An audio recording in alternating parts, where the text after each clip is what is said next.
का कही भाई। रात रात भो बात कोके हमरा से मुलाकात कोके कहवाई तू जहाँ करत हिया। दिल तोड़ के हाथ जोड़ के भतर पूजा करतिया। दिल तोड़ के हाथ जोड़ के भतर पूजा करतिया।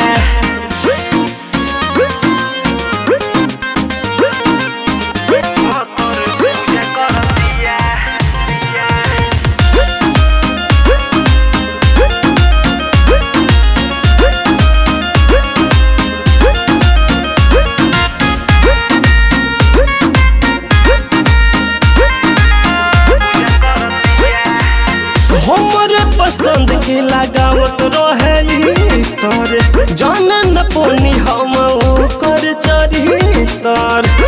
अरे हमारे के लूट ले ले बिया यार। सुना हमरे पसंद के लगावत रहे तर जान न पोनी हम कर चरितर। शादी के वो झांसा देके मेहर बने के आशा देके इज्जत हमर लूचा करत हिया। दिल तोड़ के हाथ जोड़ के भतर पूजा करतिया। दिल तोड़ के हाथ जोड़ के भतर पूजा करतिया।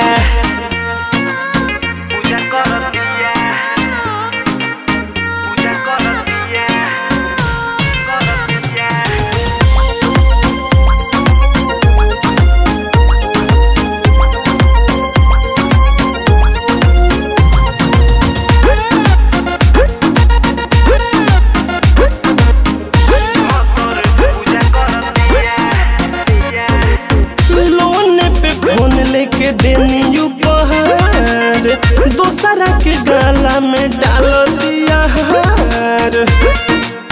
अरे हम तो बर्बाद हो गए नहीं भाई।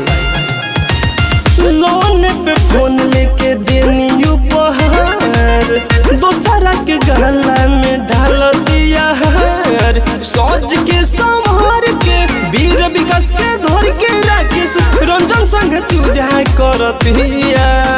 दिल तोड़ के हाथ जोड़ के भतर पूजा करतिया। दिल तोड़ के हाथ जोड़ के भतर पूजा करतिया।